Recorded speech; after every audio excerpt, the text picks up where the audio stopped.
श्री गुरुचरण कमलेभ्यो नमः। गुरुर्ब्रह्मा गुरुर्विष्णुः गुरुर्देवो महेश्वरः गुरुर्साक्षात् परब्रह्म तस्मै श्री गुरुवे नमः।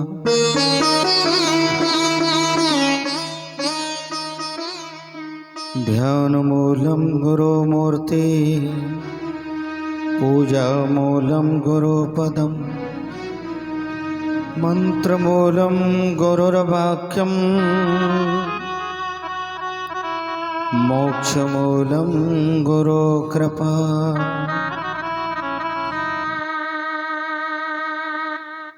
नारायणं नमस्कृत्य नरं चैव नरोत्तमं देवीं सरस्वतीं व्यासं ततो जयमुदीरयेत्।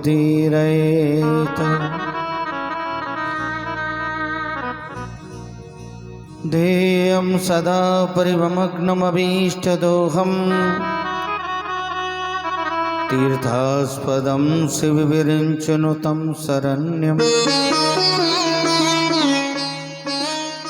भृत्यार्तिहं प्रणतपालभवाब्धिपूतं वन्दे महापुरुषते चरणारविन्दम्।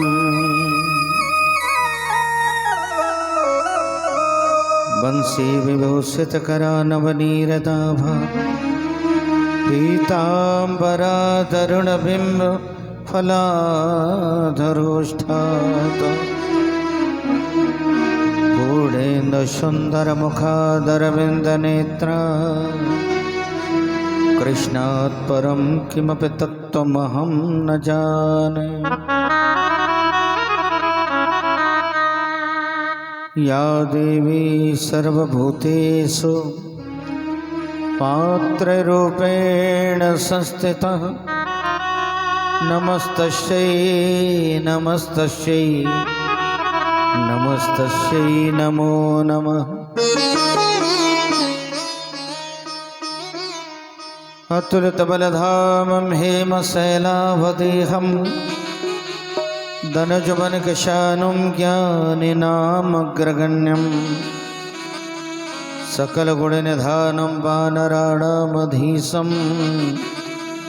रघुपतिप्रियभक्तं वातजातं नमामि। जय जय श्री राधा रमण जय जय नवल किशोर जय गोपी चितचोर प्रभु जय जय माखन चोर। सब द्वारन को छाड़ के मैं आयो तेरे द्वार। हे वृषभानु की लाडली निक मेरी ओर निहार। मूल वृंदावन बिहारी लाल की भागवत भगवान की जय हो। सुखदेव जी महाराज की जय हो। व्यास जी महाराज की जय हो। जय जय श्री राधे जय जय श्री राधे जय जय राधे श्याम। अकर्ण करुणा वर्णालय भक्त भांछा कल्पतरु तड़िद्वनिंदित पीताम्रधारी बालकृष्णलाल की वांग्मयी मूर्ति श्रीमद्भागवत महापुराण परमहंस रसिक संतों का जीवन भक्तों का हृदय भक्ति ज्ञान वैराग्य की अनुपम त्रिवेणी है। इस श्रीमद्भागवत महापुराण इस त्रिवेणी में स्नान करने के लिए सभी भक्तों का अभिनंदन, सभी भक्तों का स्वागत।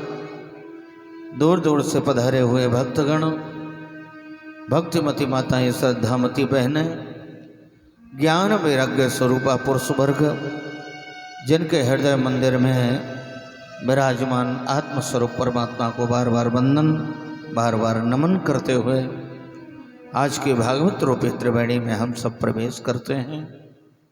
इससे पहले 2 घड़ी प्रणाम संकीर्तन पुष्पांजलि बड़े ही मस्ती के साथ भाव के साथ ताली बजाते हुए हम सभी गुणगान करेंगे, जिससे मन वाणी पवित्र हो और मन भगवान के चरणों में लगे।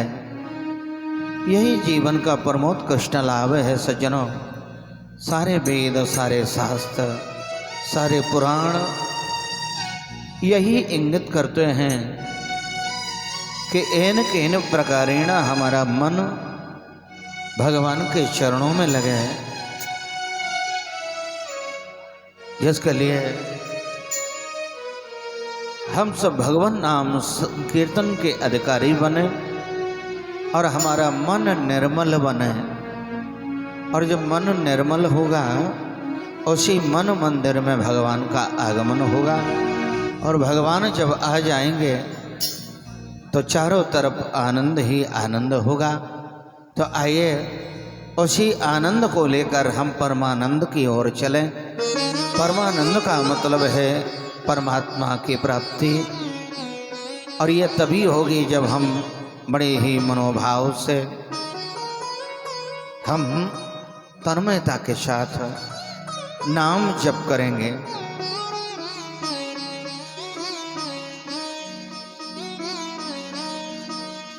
श्री राम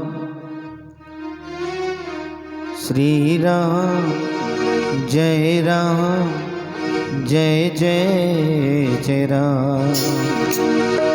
श्री राम जय राम जय जय जय राम। राम जय राम जय जय जय राम। श्री राम जय राम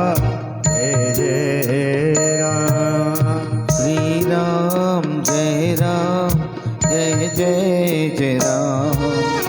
श्री राम जय राम जय जय जय राम। श्री राम जय राम जय जय जय राम। श्री राम जय राम जय जय जय राम। श्री राम जय राम जय जय राम। श्री राम जय राम जय जय जय राम। श्री राम जय राम जय जय जय राम। श्री राम जय राम जय जय जय राम। श्री राम जय राम गाइए। जय जय जय राम। श्री राम जय राम जय जय जय राम। श्री राम जय राम जय जय जय राम। श्री राम जय राम जय जय जय राम। श्री राम जय राम जय जय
जनन हितकारी राम, भक्तों की आँखों के तारे राम। संत जनन हितकारी राम, सब जग के उजियारे। संत जनन हितकारी राम, भक्तों की आँखों के तारे राम। संत जनन हितकारी राम, जय हो। आँखों के तारे राम। श्री राम जय राम, जय जय जय राम। जय राम जय राम, जय जय जय राम। श्री राम जय राम, जय जय जय राम। श्री राम जय राम, जय जय जय राम। श्री राम जय राम, जय जय जय राम। श्री राम जय राम। ओ श्री राम जय राम, जय जय जय राम। श्री राम जय राम, जय जय जय राम। जय हो।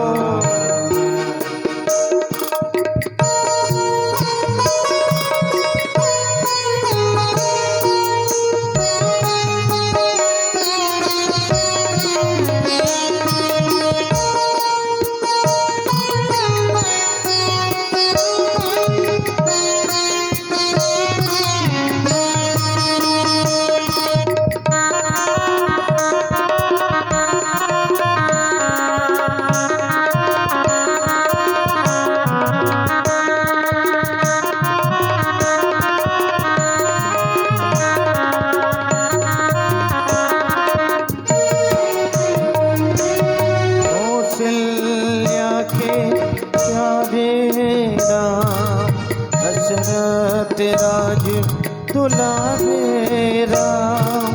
कौशल्या के प्यारे राम। दशरथ राज दुलारे राम। कौशल्या के प्यारे राम।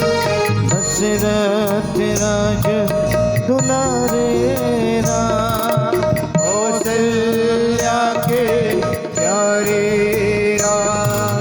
दशरथ राज दुलारे राम। श्री राम जय राम, जय जय राम। श्री राम जय राम, जय जय जय राम। श्री राम जय राम, जय जय जय राम। श्री राम जय राम, जय जय जय राम। श्री राम जय राम, जय जय जय राम। श्री राम जय राम, जय जय जय राम। श्री राम जय राम, जय जय जय राम। श्री राम जय राम, जय जय जय राम। श्री राम जय राम, जय जय जय राम। श्री राम जय राम, जय जय राम।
राधा रानी के जय जय श्री राम, जय जय श्री राम, जय जय श्री राधे श्याम। नमः पार्वती पतये हर हर महादेव। कल के प्रसंग में हम सभी ने महात्मा का वर्णन सुना और व्यास जी महाराज ने भागवत में प्रवेश किया। राधा रानी और भगवान कृष्ण के चरणों का वंदन किया और सत्य स्वरूप पर ब्रह्म परमात्मा का वंदन किया है।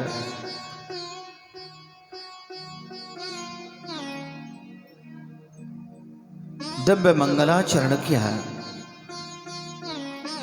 मंगलाचरण में भगवान सत्य स्वरूप की वंदना करी है। न जिनका जन्म होता है न मरण होता है, जो अनंत हैं, अनादि हैं, अछेद्य अभेद्य शाश्वत हैं, निरंतर है, जो अजन्मा है। जन्मादिश्य तोन्वयादितरतस् चार्थेषु विज्ञस्वराट् तेने ब्रह्म हृदयादि कवये मोह्यन्ते यस्सूरयः। जिनका दर्शन करने के बाद बड़े से बड़े मनीषी अमलात्मा, बड़े से बड़े ब्रह्म को जानने वाले भी मोहित हो जाते हैं। ऐसे हमारे परब्रह्म परमात्मा हैं, जो अगाध तेज की राशि हैं, जिनके तेज से सारा ब्रह्मांड तेजोमय होता है। ऐसे परब्रह्म परमात्मा को बार बार वंदन है। तेने ब्रह्म हृदयादि कवये मोह्यन्ते यस्सूरयः। तो बड़े बड़े जो अपने आप को कहते हैं हमें माया मोह से मतलब नहीं है, ऐसे उस परमात्मा का दर्शन करने के बाद मोहित हो जाते हैं।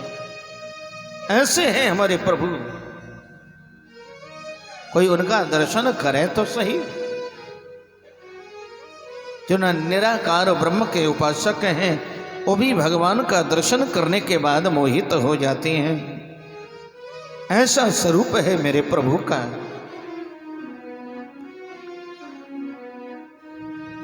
धाम्ना स्वेन सदा निरस्तकुहकं सत्यम परम धीमहि। वेद पुराण जिनकी नेति नेति कहकर प्रशंसा करते हैं, ऐसे सत्य स्वरूप परमात्मा को बार बार वंदन है, बार बार प्रणाम है। बार बार प्रणाम किया, वंदन किया। कहा किसका? कहा जो सत्य है। यहां पर व्यास जी महाराज से किसी ने प्रश्न कर दिया। कहा गुरुदेव एक बात बताइए, अरे राम जी की वंदना कर लेते, कन्हैया की वंदना कर लेते, दुर्गा जी की करते, हनुमान जी की कर लेते, आप उनकी वंदना कर रहे हैं। सत्य की वंदना मतलब? व्यास जी महाराज मुस्कुराए। कहा अगर हम कृष्ण की वंदना करते तो कृष्ण को मानने वाले कहते ये ग्रंथ मेरा है, लड़ाई झगड़ा शुरू। राम जी की करते तो राम जी को मानने वाले कहते हैं ये तो हमारे राम जी का ग्रंथ है, हम रामानंदी हैं, ये ग्रंथ मेरा है। शिव जी की कर लेते, सैव्य कहते ग्रंथ मेरा, लड़ाई झगड़ा शुरू। कहा इसलिए व्यास जी महाराज ने सत्य की वंदना करी है। सत्यम परम धीमहि। कहा वृक्ष एक है, जड़ एक है, शाखाएं अनेक हो सकती हैं, लेकिन जड़ तो एक ही है। भगवान अनेक रूप रूपाए जन्म लेकर आते हैं। कभी कृष्ण बनते हैं, कभी राम बनते हैं, कभी कच्छप बनते हैं, कभी वराह बनते हैं, कभी नरसिंह बनते हैं। अनेक स्वरूप भगवान बनाकर आते हैं, लेकिन महाराज है तो एक ही। कहा वो कैसे? कहा जैसे हमने एक लोटा जल लिया, या नदी में देखो तो वही जल बह रहा है, और हम उसमें से एक लोटा जल भर के लेके आए। ध्यान देना, एक लोटा जल भर के ले आए और हमने एक कटोरी में भर के वो जल फ्रीज में रख दिया। फ्रीज में जल भर के कटोरी में रख दिया, और 2-4 घंटे के बाद वो फ्रीज में जो कटोरी हमने रखी थी वो निकाली, और जैसे ही निकाली तो महाराज वो बर्फ हो गया, जम गया। थोड़ा हवा लगी तो जमा हुआ जल बर्फ के रूप में हमने कटोरी से बाहर निकाला, तो उसने कटोरी का रूप ले लिया। क्या बन गया? वो जल कटोरी जैसा हो गया। तो हमें यह लग रहा है कि यह कटोरी है। उसने कटोरी का स्वरूप धारण कर लिया, और थोड़ी देर के बाद हवा लगने के बाद फिर जल बन जाता है। ऐसे ही भगवान हैं, भगवान भी अनेक रूप रूपाए हैं, जल अगाध जल राशि हैं। जब हम उसे अपने मन की कटोरी में भरकर जब हृदय में धारण कर लेते हैं तो हमें वो कृष्ण लगते हैं, राम लगते हैं, कभी कच्छप लगने लग जाते हैं, और फिर भगवान अपना स्वरूप बदलकर साकार से निराकार बन जाते हैं। ऐसे हैं हमारे परमात्मा। एको हम बहुश्यामी, एक से बहुत बन जाते हैं। ऐसे पर ब्रह्म परमात्मा को बार बार वंदन है, बार बार प्रणाम है। प्रणाम किया है, कहा भगवान तीनों कालों में सत्य है, इसलिए हमने सत्य की वंदना करी है। और सूत जी महाराज कहते हैं कि ऐसे ब्रह्म की वंदना करके हमारे गुरुदेव ने अनेक प्रकार के वर्णन करे।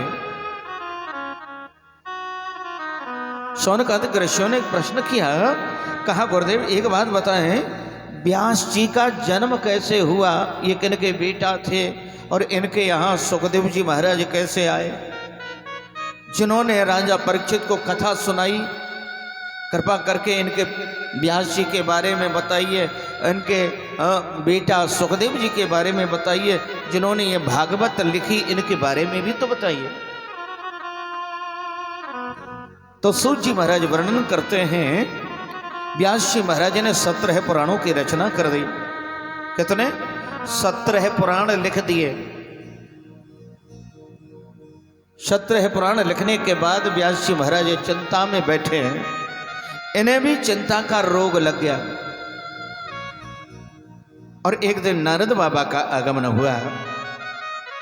नारद बाबा का आगमन हुआ, इनके सम्य प्रास आश्रम में पधारे, और नारद बाबा ने चिंता तुर देखा व्यास जी को, कहा व्यास जी क्या बात, आप इतने विद्वान, और विद्वान के मुखमंडल पर चिंता अच्छी नहीं लगती, आप तो प्रसन्न मुद्रा में ही अच्छे लगते हैं। क्या हुआ? कोई धन चुरा ले गया? कन्ना हमारे पास है ही क्या चुराने के लिए, हम शास्त्र वेद लिखने वाले, पढ़ने वाले।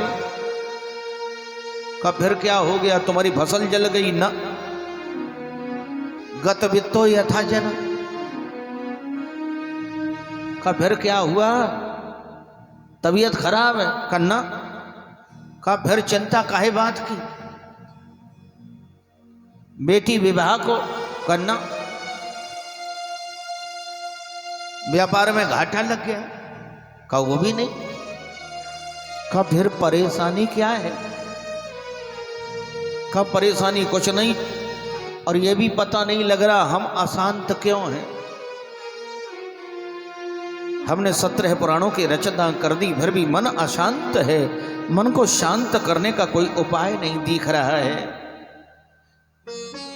नारद बाबा ने कहा, पुत्र तुमने 17 पुराणों की रचना करी, उनमें भगवान कृष्ण के चरित्र का गान किया? का नहीं गुरुदेव, भगवान कृष्ण के चरित्र का गान तो नहीं किया। का बस यही कारण है। अगर तुमने कन्हैया वृंदावन बिहारी लाल के चरित्र का गान किया होता तो मन प्रसन्न हो गया होता। कहा वो नंद के लाला की छवि ही ऐसी है, जो देखता है उसका ही हो जाता है, उसका जो गुणगान कर लेता है वो उसका बन के और आनंद के सागर में हिलोरे लेने लग जाता है। अगर तुमने कृष्ण के चरित्र का गान किया होता तो ये हालत न हुई होती। और बाबा ने 4 श्लोक दिए। कहा पुत्र ये 4 श्लोकों का विस्तार करो, यह चतुश्लोकी भागवत है, चतुश्लोकी भागवत प्रदान करिए। और कहा बेटा इसका गान करना, इसके गान करने से तुम्हारा मन शांत होगा।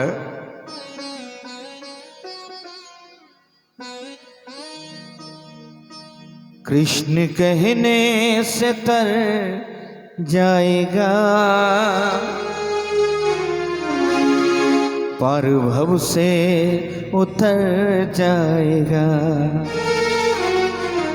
कृष्ण कहने से तर जाएगा, पार भव से उतर जाएगा। ओ कृष्ण कहने से तर जाएगा, पार भव से उतर जाएगा। कृष्ण कहने से तर जाएगा, पार भव से उतर जाएगा। कृष्ण कहने से तर जाएगा, पार भव से उतर जाएगा।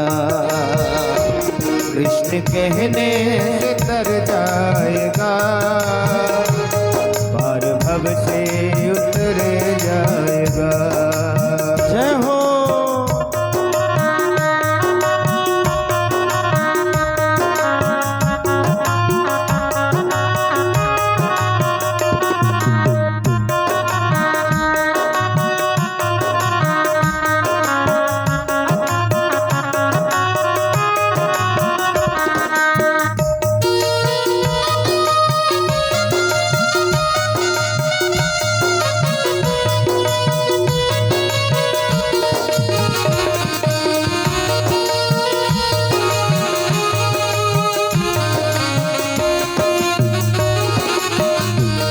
हरे कृष्णा।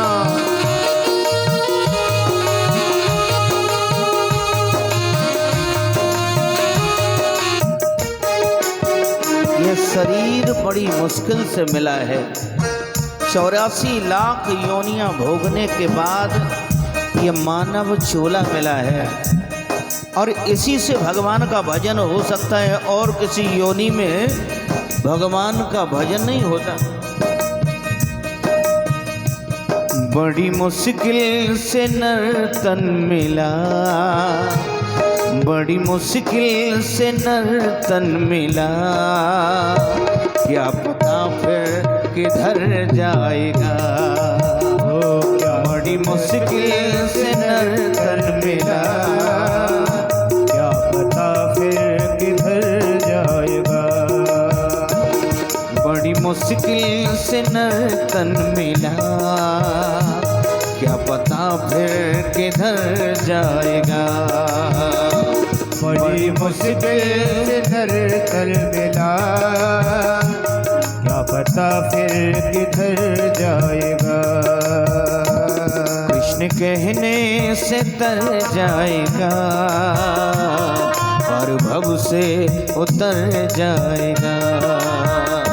कृष्ण कहने से तर जाएगा, जय हो। और भव से उतर जाएगा। हरि हरि।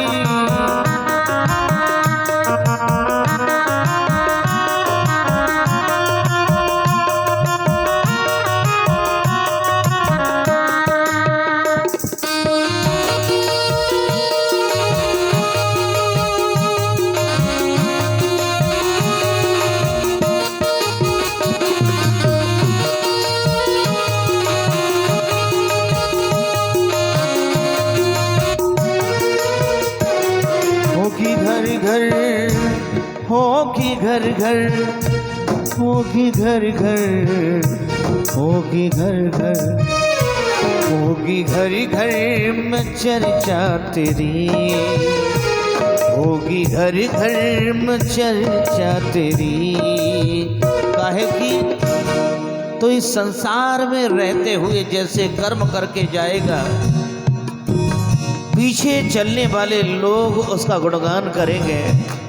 अगर लोगों की तो सहायता करेगा तो लोग कहेंगे बड़ा अच्छा है, और लोगों का बुरा करेगा लोग गालियां देंगे, भला हुआ मर गया, धरती का बोझ था, सभी को परेशान करता था, न धर्म करता न कर्म करता न किसी का भला करता है।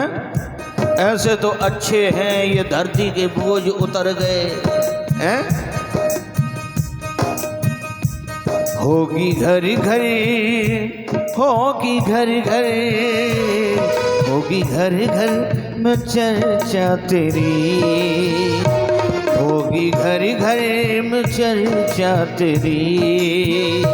जिस गली से गुजर जाएगा, होगी घर घर में चर्चा तेरी, जिस गली से उतर जाएगा, कृष्ण कहने से तर जाएगा, पार भव से उतर जाएगा। कृष्ण कहने से तर जाएगा, श्री कृष्णा और भव से उतर जाएगा।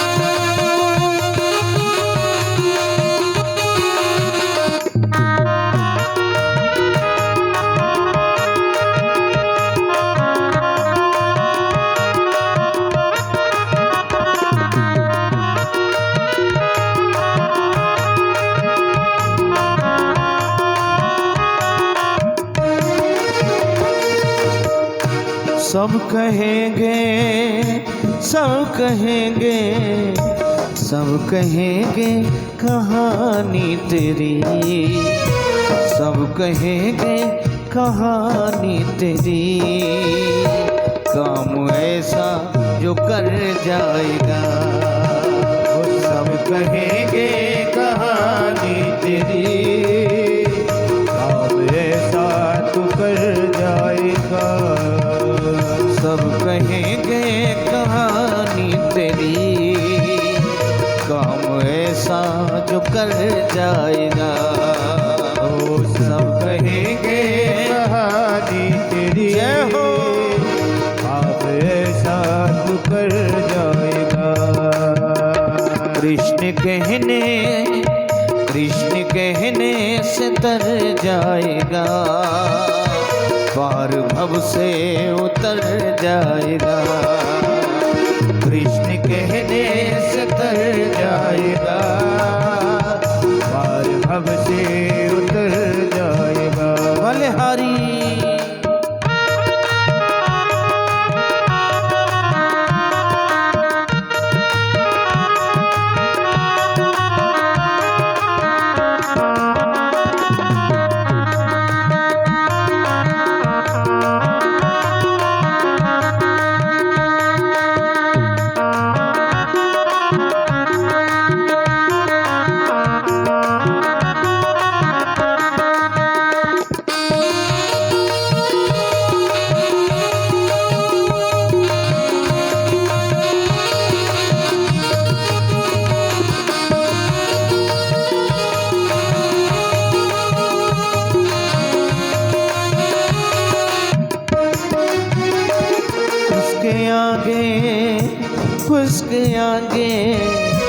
उसके आगे किसके आगे? मुरली वाले के आगे। उसके आगे तू झोली फैला, उसके आगे तू झोली फैला, दाता झोली को भर जाएगा। उसके आगे तू झोली फैला, दाता झोली को भर जाएगा। कृष्ण कहने से तर जाएगा, पार भव से उतर जाएगा। ओ कृष्ण कहने से तर जाएगा, बलिहारी पार भव से उतर जाएगा। कृष्ण कहने से तर जाएगा, पार भव से उतर जाएगा। कृष्ण कहने से तर जाएगा, पार भव से उतर जाएगा। कृष्ण कहने से तर जाएगा, पार भव से उतर जाएगा। ओ कृष्ण कहने से तर जाएगा, पार भव से उतर जाएगा। कृष्ण कहने से तर जाएगा, पार भव से उतर जाएगा। कृष्ण कहने से तर जाएगा, पार भव से उतर जाएगा। पार भव से उतर जाएगा, पार भव से उतर जाएगा। पार भव से उतर जाएगा। कहा व्यास, ये चतुश्लोकी भागवत है, ये कृष्ण चरित्र है, इसका विस्तार करो। और नारद बाबा वहां से चले गए। इन्होंने इस भागवत के विस्तार के लिए गणेश जी को बुलाया है। कहा बाबा, हमारे हाथ से लेखनी काम नहीं करती, हमारे हाथ कांप रहे, वृद्धावस्था है, वाणी काम नहीं करती, हम कैसे लिखेंगे? ऐसा करो, हमें तो मालूम है कि आपकी राइटिंग बहुत बढ़िया, आप लिखते बहुत अच्छा है। गणेश जी ने कहा, हाँ लिखता तो हूँ। कहा तो ऐसा करो ना, नेक राइटिंग बढ़िया सी लिख दो तो सब पढ़ेंगे, अच्छा लगेगा। कहा ठीक है लाओ। कहा लिख तो दूंगा, लेकिन एक शर्त है, अगर तुमने बोलने में देरी कर दी तो मैं लेखनी रख दूंगा और चला जाऊंगा। कहा ठीक। शर्त मंजूर हो गई। व्यास जी महाराज कठिन कठिन श्लोक बना बना के बोलते जा रहे हैं और गणेश बाबा लिखते जा रहे हैं। ऐसे करते करते महाराज पूरी भागवत लिखकर तैयार हो गई और गणेश जी महाराज ने इत शोभा में लिखा और वहां से चल पड़े। अब भागवत बन गई। अब व्यास जी महाराज भर से चिंता में। एक दिन नारद बाबा भर से आए, कहा अब कहाँ भयो, अब कैसी चिंता? अब भागवत तो बन गई। कहा बाबा बन तो गई, अब इसका प्रचार कौन करेगा, गाएगा कौन है? हमारी वाणी तो काम नहीं कर रही, हम तो बोल नहीं सकते। कहा फिर इसका वाचन कौन करेगा? कहा बाकी चिंता मत करो, जिनकी कृपा से ये भागवत बनी है, तुम चिंता काहे करते हो? तुम तो भगवान का चिंतन करो, सारी चिंता मिट जाएगी। और चिंतन ही जीव के जीवन का सबसे बड़ा साधन है। अगर वो सच्चे मन से भगवान का चिंतन करे, चिंता को छोड़कर, कहा भगवान आप जानो, हम तो कर्म कर रहे हैं, बाकी नैया पार लगानो आपके हाथ में है। हम तो कर्म करवे वाले हैं, इस नाव को चलाने वाले हैं, पार करना न करना ये तुम्हारे हाथ में है। इसलिए उनके हाथ में डोरी सौंप दो अपने जीवन की नाव की, वो अपने आप पार कर देगा। कहा चिंता मत करो, जिनकी कृपा से ये भागवत बनी है वही कोई न कोई भेज देंगे इसका प्रचार करने के लिए। और नारद बाबा यहाँ से उठे, सीधे कैलाश पहुँच गए। कैलाश पर भोले बाबा नहीं थे, माता सती मिल गई। कहा आओ बेटा, बड़े दिनान में आए, मैया को प्रणाम कियो, मैया ने बैठा रहो। कहा आओ बेटा, कहाँ ते घूम रहे, घूमते भय आए। कहा मैया तुम्हारी याद आई सो चलो आयो। कहा बैठो बेटा जलपान करवायो। कहा बेटा आज कैसे इतने दिनान के बाद? कहा बस ऐसे ही, चलो आयो तुम्हारे दर्शन की इच्छा भई। कहा बैठो बेटा। नारद बाबा को जलपान करायो। नारद बाबा ने पूछी मैया एक बात पूछो बुरो न मानो। कहा पूछो। कहा भोले बाबा के संग में कबू लड़ाई झगड़ा तो नहीं होए? कहा लड़ाई झगड़ा भोले बाबा के संग में कबू ना है? कहा नहीं नहीं, कबू भांग को गोला जाना ज्यादा छन जाए तो कहूँ बाबा को दिमाग ज्यादा ही घूम जाए। कहा भोलेनाथ इतना प्रेम करते हैं, शायद कोई पति अपनी पत्नी से इतना प्रेम करता होगा। और खबरदार नारद आज के बाद ऐसा प्रश्न किया। कहा नहीं नहीं भैया मेरी मनस्थिति ऐसी नहीं, मैंने तो ऐसे ही चलते चलते पूछ दिया कहीं आप परेशान ना हो भोले बाबा के चक्कर में, और मैं भी भोलेनाथ को बहुत प्रेम करती हूँ। कहा अच्छा। कहा तो भैया एक बात पूछें, अगर भोले बाबा इतना ही प्रेम करते हैं तो एक बात तो पता होगी, हमें नहीं मालूम है सो बताए दो। कहा क्या? कहा भोले बाबा के गले में जो मुंड पड़े हैं वो मुंडों की माला धारण किए वो किनके मुंड है ये तो पता होगा। अब माता सती को पता होती तो बताती, सिर नीचे हो गया। कहा क्या हुआ मैया? भोले बाबा के बारे में इतना भी नहीं मालूम तो खाक प्रेम है। इतना नहीं मालूम कि भोले बाबा के गले में जो मुंड पड़े किनके, ये तो बेकार की बात है मैया, बड़े बड़े के बोल नहीं थी, अब बताओ।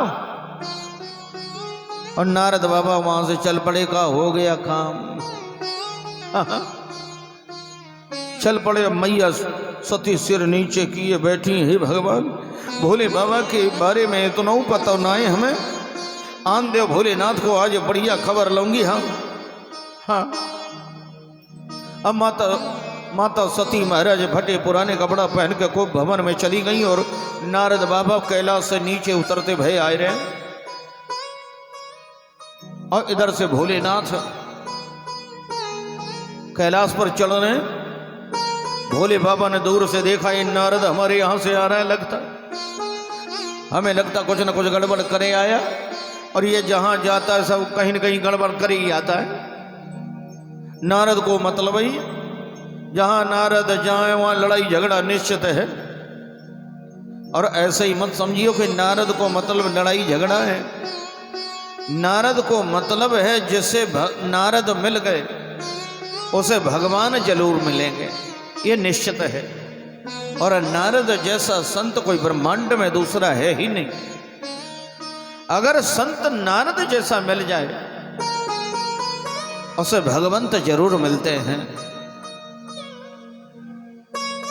नारद का दर्शन, नारद जिनका दर्शन जिनकी बात कबू रद्द न होए वही नारद है। हाँ? अब तो भोले बाबा ने दूर से देखा है भगवान नारद आए रहे हो, कछु न कछु हमारे घर में गड़बड़ न करे आए हो, सो जल्दी जल्दी दौड़े भोलेनाथ आगे बढ़े। अब नारद बाबा ने प्रणाम किया, भोलेनाथ को प्रणाम। कहा कहाँ से आए नारद? कहा बस कुछ नहीं, माता जी से मिलवे गए से सो मिल के आए। कहा ठीक है। कहो तो मन में नारद ने कहा तो जाओगे सो पतो लग जाएगी ठीक है कि नहीं।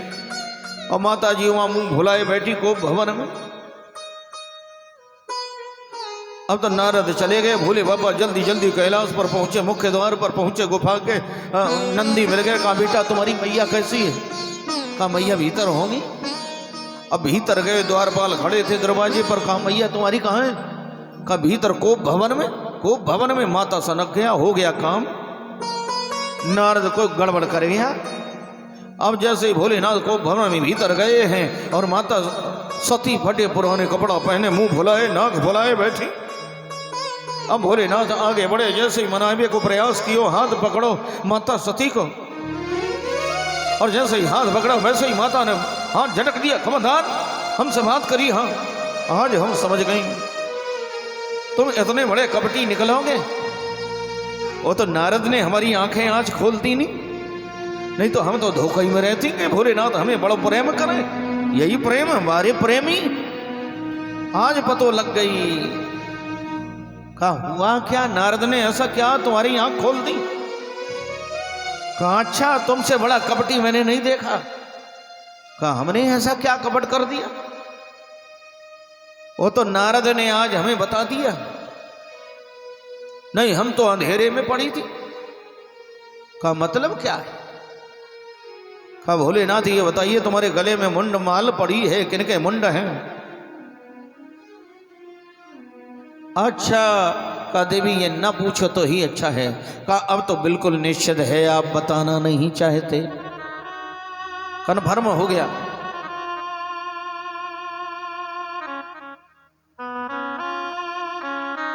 अब तो निश्चित हो गया, कन्फर्म हो गया कि आप बताना नहीं चाहते। कहा देवी न पूछो तो ही अच्छा है।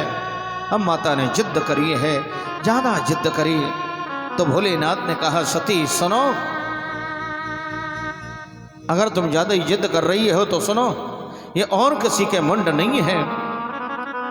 सती मैं तुमसे इतना प्रेम करता था, इतना प्रेम करता था, हर अवतार में आप हमारी अर्धांगिनी बनी हैं। और तुम्हारे प्रेम के कारण तुमने जब जब अपनी देह का त्याग किया है, तुम्हारे प्रेम के कारण मैंने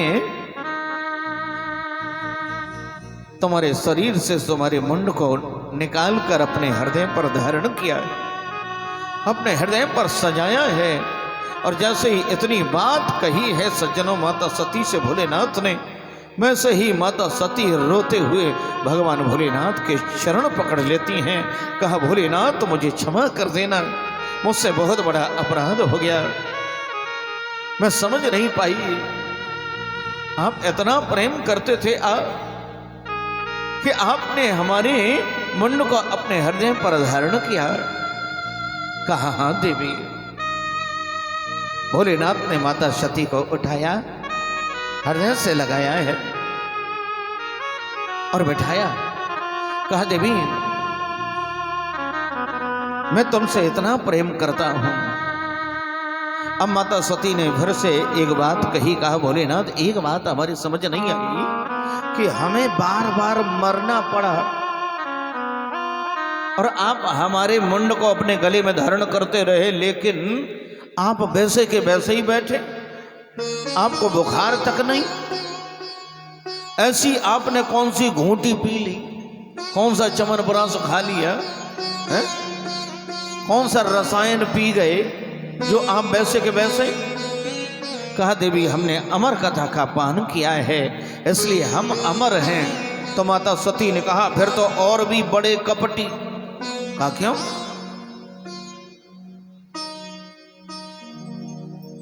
अच्छा एक बात बताओ, पति पत्नी दो अकेले घर में रह रहे हों और कोई बच्चा ना हो, कोई परिवार के लोग ना हो, दोनों ही हो, और पति जाए कहीं बढ़िया जगह और वहां से जो सबसे बढ़िया मिठाई हो, जब सबसे महंगी सबसे स्वादिष्ट, वो 250 ग्राम आधा किलो लेके आवे घर के लिए, और घर देखे आधा किलोमीटर रह गया, वहीं बढ़िया देखे प्याऊ लगी ठंडी फ्रिज की, पानी बह रहा है बढ़िया, सब पी रहे हैं, वहीं बैठ के डब्बा खोले और सबरी मिठाई खाए ले, डब्बा फेंक दे और बढ़िया पानी पिए प्याऊ पे और घर आ जाए।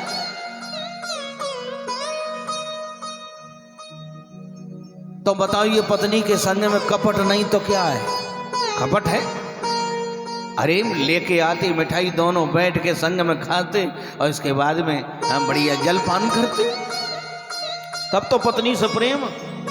और पति जाए बढ़िया कहीं और वहां से बढ़िया मिठाई लेके काजू कतली और बादाम कतली लेके खाए ले और आए के मुंह पोंछ के घर में आ जाए, तो ये कपट नहीं तो क्या? कहा भोलेनाथ ऐसे ही आपने किया, अकेले ही अमृत पी गए हो, हमें बार बार मरना पड़ रहा है। बोले वह समझ गए कि इन्हें भी अमर कथा चाहिए। तो आज भोले बाबा ने कैलाश पर डमरू बजाया और जैसे ही भोलेनाथ ने डमरू का निनाद किया, कैलाश पर समस्त जीव जंतु पशु पक्षी जितने थे सब कैलाश को छोड़कर चले गए। कैलाश को छोड़कर पशु पक्षी जीव जंतु चले गए। और सज्जनों, एक सुकी का अंडा पड़ा था कैलाश पर। भोले बाबा ने कहा, देवी लगा लो आसन, अमर कथा सुनना चाहती हो, लेकिन एक शर्त है, अमर कथा सुनाऊंगा जरूर, तुम्हें हुंकारी भरनी पड़ेगी। का ठीक है, मंजूर। ओम ओम का उच्चारण करते जाना।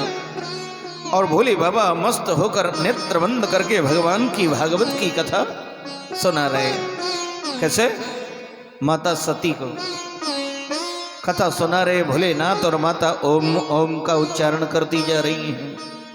और जैसे ही कृष्ण जन्म हुआ, भगवान की बाल लीलाएं शुरू भई, और वैसे ही सज्जनों माता को नींद आ गई। और कथा का प्रभाव कि वो अंडा विकसित हुआ, उसमें से सुखी का अंडा निकला। श्री सुखदेव जी महाराज तोता के रूप में प्रकट भये हैं। बोली सुखदेव जी महाराज की प्रकट भये हैं। सुखदेव जी ने मन में विचार किया कि हम तो कथा सुनने के लिए आए राधा रानी के गोलोक धाम से, उनकी आज्ञा लेकर यहाँ कैलाश पर, और कथा तो अधूरी रह जाएगी। हुंकारी माता ने बंद कर दी, सो गई। अब क्या करें? इनके बदले में इनकी आवाज में हम ही ओम ओम करें। अब तो सुखदेव जी महाराज ओम ओम का उच्चारण कर रहे हैं। अब बोले ना तो समझ नहीं पाए। ऐसे करते करते पूरी कथा है गई। पूरी कथा सज्जनों आज भोले बाबा ने सुना दी नहीं।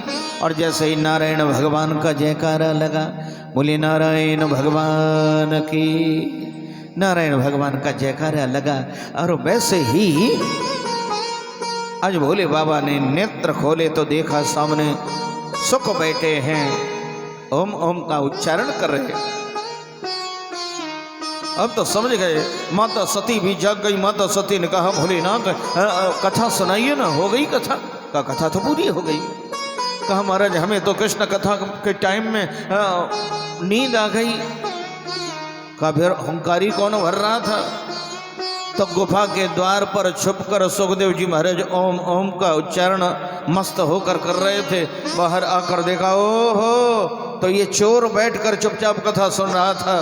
त्रिशूल उठाया, ठहर नालायक, मैं तुझे जीवित नहीं छोड़ूंगा। अब तो सुखदेव जी महाराज भागने लगे, आगे आगे सुखदेव जी पीछे पीछे। भोलेनाथ दौड़ते चले जा रहे हैं, दौड़ते दौड़ते दौड़ते दौड़ते हैं। कहा, महाराज व्यास आश्रम में सुखदेव जी महाराज पहुंचे। और व्यास पत्नी बिटका माँ जो स्नानोपरांत अपने बालों को सुखा रही हैं, जब आई और सुखदेव जी महाराज सूक्ष्म रूप से उसी समय माता के मुखारविंद से गर्भस्थ हो गए। व्यास पत्नी के गर्भ में चले गए श्री सुखदेव जी महाराज। और भोलेनाथ पधारे इधर। व्यास जी महाराज आसन पर बैठे संध्या कर रहे थे। संध्या करने के बाद जैसे सूर्य अर्घ दिया और सामने देखा तो भोलेनाथ पधारे हैं। व्यास जी महाराज प्रसन्न हो गए, दौड़ कर चरण पकड़ लिए। मैं धन्य हो गया, आज भोलेनाथ के चरण हमारे शाम्यप्रास आश्रम में, अहो भाग्य। चरण पखारे हैं और कहा, भोलेनाथ कैसे पधारे? कहीं कारण आगमन तुम्हारा? आज भोले बाबा ने कहा, कारण बस यही है, तुम्हारी कुटिया में मेरा एक चोर आ गया, उसे बाहर निकालो। अब व्यास जी महाराज ने पूछा, बाबा एक बात पूछें? का पूछो? का तुम्हारे पास ऐसा है क्या जो उसने चुरा लिया होगा? है? कपड़ा है नहीं, कपड़ों की टेंशन नहीं, और क्या चुराया? माल खजाना है नहीं, चोरी की कोई बात ही नहीं। आपके पास सर्प, बिच्छू और महाराज बाघ, अम्बर अम्बर कम्मर, बस यही, मृगछाला, डमरू, त्रिशूल, इसके अलावा कुछ रखते नहीं। और क्या चुराया होगा? कहा, उसने चोरी से मेरी अमर कथा का पान कर लिया है। अब तो ठहाका मार कर व्यास जी महाराज हंसने लगे। कहा, बाबा वास्तव में जैसा नाम है वैसे ही काम। का क्या? का भक्त आपको भोले बाबा कहते हैं, वास्तव में आप बड़े भोले। का क्यों? का एक बात बताओ, जिसने अमर कथा चोरी से पान कर ली वो तो अमर हो गया, अब मानो भोले बाबा का भांग का नशा एकदम उतर गया। हे भगवान, हम कैलाश से यहां तक बिना सोचे समझे ही भागते चले आए, उसे आप कैसे मार सकते हो? तो अमर हो गया। का वास्तव में बात तो सही है। कहा भगवान इसीलिए आपको भक्त कहते हैं भोले, और वास्तव में भोलेनाथ बड़े भोले। भोले ही मत समझ लेना, आगे भी भक्त कहते भोले भाले। भक्तों के लिए भगवान भोलेनाथ भोले बन जाते हैं और दुष्टों के लिए भाले का काम करते, संहार करता। संहार भोलेनाथ ही करते हैं, भोले भाले हैं। और इतने भोले, कोई एक लोटा जल चढ़ा दे तो खुश, आंख धतूरा चढ़ाया तो प्रसन्न। कुछ न मिले, हमने देखा मंदिरों में लोग आलू टमाटर चढ़ाए आते, बोलो जय श्री कृष्ण है। हाँ, हमने नीचे देखा है, माताएं बहनें बेचारी पूजा करती जा रही, दो आलू ले आई, 2 टमाटर ले आई, कभी मूली गाजर चढ़ाए गई। ले भोले बाबा बेचारे तब भी प्रसन्न। हाँ, आग धतूरा चढ़ाया तो प्रसन्न। और इतना ही नहीं, कभी कभी भगत भी चढ़ जाते। बोली शंकर भगवान की। कभी कभी भक्त भी चढ़ जाते, कथा आती है। घंटा चुराने के लिए चढ़ गया सो भोले बाबा प्रकट है। कहा बेटा वरदान मांगो। भोलेनाथ वास्तव में बड़े भोले। एक ऐसे ही ग्वाला था, ग्वाला। पहले गांवों में ये प्रथा थी कि ग्वाला लोगों की गाय भैंसे चराने का, जानवर चराने का काम करते थे। और जिनकी गाय भैंसे ग्वाला चराते थे वो महीने में 5 किलो अन्न जो भी तय हो जाता था एक जानवर पर दिया करते थे। और वो ग्वाला भी यही काम करता था, पूरे गांव की गाय भैंसे लेकर चराने के लिए जाता जंगल में। और एक सूखी नदी थी, उसको पार करके जंगल में जाता और छोड़ देता, सब चर लेते। और मंदिर भोलेनाथ का था, उस मंदिर पर बैठा रहता। जब सांझ को जानवर लेकर आता तो भोले बाबा के मंदिर में जाता और पिंडी में 2 लाठी मारता, फिर घर आता। ऐसा रोज का काम। 2 लाठी भोले बाबा को देनी और इसके बाद जानवर लेके घर आ जाना, गौशाला अपनी खिरक में बांध देना। यही क्रम। अब एक दिन महाराज क्या हुआ, देखते ही देखते दोपहर का समय, काली घटाएं घिरे आई, बादल उमड़ घुमड़ के आए गए, बिजली चमकने लगी, चारों तरफ अंधेरा छा गया महाराज। और बिजली कड़कड़ाने लगी महाराज। और देखते ही देखते मूसलाधार वर्षा होने लगी, भयंकर बारिश। और महाराज उसके चक्कर में गाय भैंसे जानवर सब भागने लगे। ये भी महाराज जल्दी जल्दी बारिश के चक्कर में भाग खड़ा हुआ और घर आ गया भीगता भागता। गायों को, जानवरों को बाड़े में कर दिया और इसके बाद अपने वस्त्र बदले, मैया ने भोजन परोस दिया। थाली जैसे सामने आई और वैसे ही महाराज जी इसने एक रोटी का टुकड़ा जैसे तोड़ा, याद आ गया कि आज हमने जल्दी जल्दी के चक्कर में बारिश होने लगी तो भोलेनाथ को लाठी नहीं मारी। लाठी मारना भूल गया इसने, महाराज थाली अलग रख दी। मैया ने कहा बेटा क्या करता क्या करता? कहा कुछ नहीं मैया, एक जरूरी काम रहेगा। कहा बेटा भोजन तो करके जा। कहा ना लौट के आऊंगा तब भोजन करूंगा, जरूरी काम पूरा करे आऊं। अब तो वो चल पड़ा, नदी पर आया। पहले नदी सूखी थी, उसमें पानी नहीं था। अब तो महाराज इतनी वर्षा भई कि नदी में बाढ़ आ गई। पूर्ण वेग से नदी उमड़ घुमड़ कर बह रही है। उसने अपने प्राणों की परवाह किए बिना छलांग लगा दी, तैरता हुआ नदी के पार गया, मंदिर में पहुंचा। महाराज आज उसने भोले बाबा से कहा भोलेनाथ तो हमें ऐसा वैसा वाला मत समझ लेना। अरे तुम्हारा नाम भोलेनाथ है, हम भोले नहीं है, हम भूलने वाले नहीं। आज उसने भोले बाबा की पिंडी में 8 लाठी मारी। कितनी? 8 लाठी। 2 आज की, का ये 2 कल की।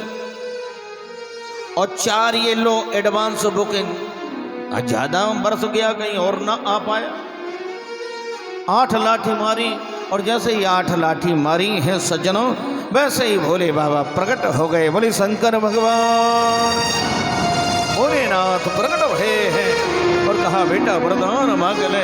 पृथ्वी जगमगाने लगी है, वो ग्वाला कांपने लगा, शरण पकड़ लिए, कहा भोलेनाथ मुझे क्षमा कर देना, मैंने आपको लाठियों से मारा और आप प्रकट होकर वरदान देने के लिए आ गए। नहीं बेटा मैं प्रसन्न हूं, वरदान मांगिए।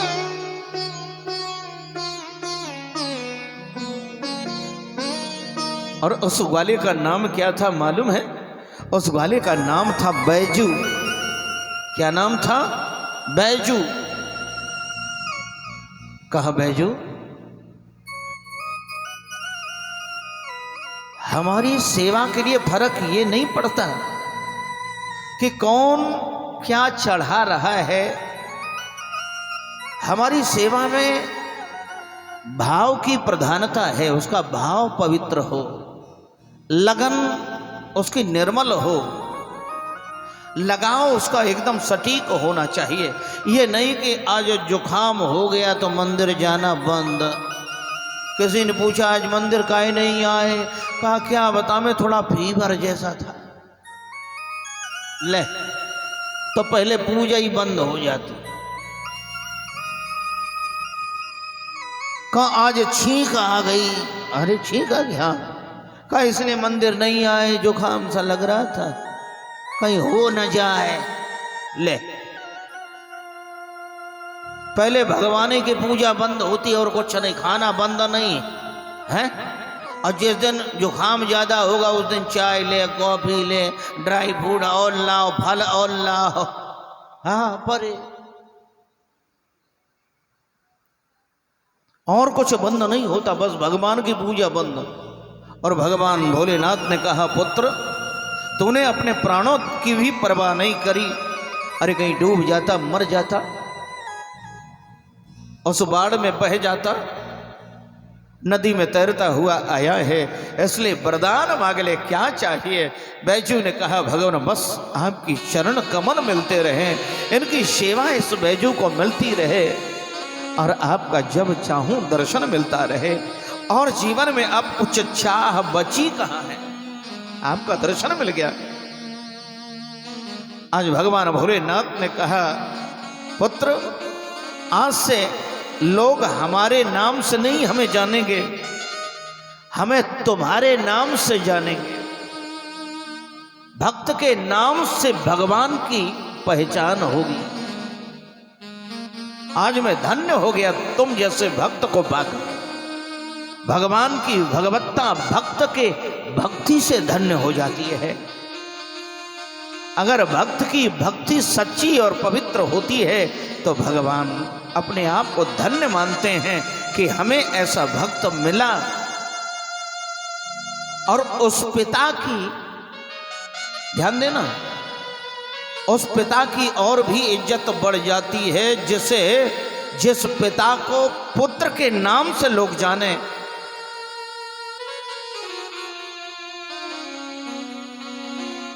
वो पिता भी धन्य धन्य हो जाता है। पुत्र का काम देखकर पिता का नाम हो, वो पिता धन्य है। और जिस भक्त की भक्ति से भगवान की पहचान हो जाए, आज भगवान भोलेनाथ ने कहा पुत्र लोग तुम्हारे नाम से हमें जानेंगे। और वहीं भगवान भोलेनाथ पिंडी के रूप में विराजमान भये हैं। और वहीं भगवान ने अपना नाम बैजनाथ रखा।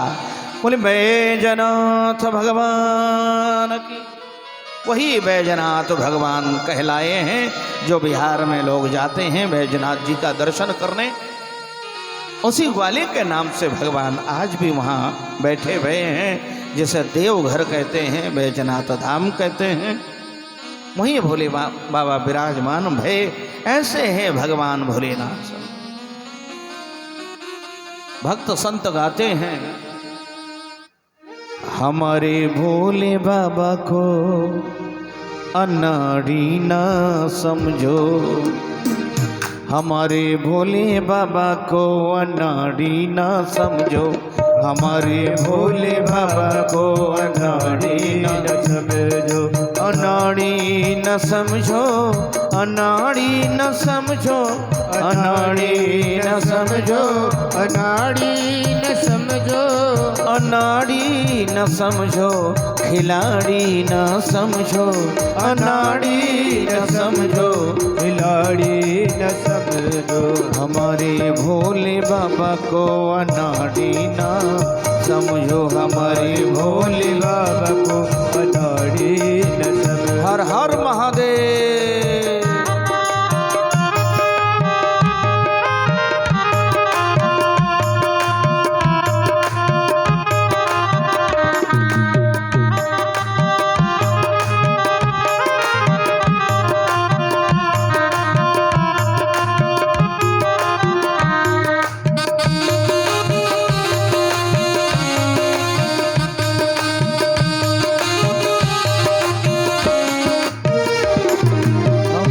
भोले बाबा की बैल की सवारी, हमारे भोले बाबा की बैल की सवारी, और बैल की सवारी, बैल की सवारी, ओ बैल की सवारी, ओ बैल की सवारी, बैले को देख के व्यापारी